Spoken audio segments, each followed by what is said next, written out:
آج کا وزیر اعظم پورے پاکستان کے اندر بھاگتا پھرتا ہے. وہ کبھی کراچی جاتا ہے تو وہاں ہمارے منصوبوں کا افتتاح کرتا ہے. وہ کبھی مظفر گڑھ جاتا ہے تو مظفر گڑھ اور دیرہ غازی خان کی دو رخہ سڑک جو ہماری حکومت نے مکمل کی اس کا افتتاح کرتا ہے.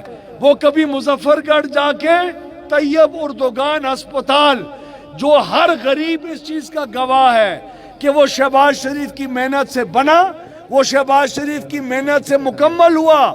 وہ شہباز شریف کے دور حکومت کے اندر اس ہسپتال نے پاکستان کے پسماندہ ترین جنوبی پنجاب کے غریب لوگوں کا علاج شروع کیا. وہ آج کل اس کا افتتاح کرتا ہے.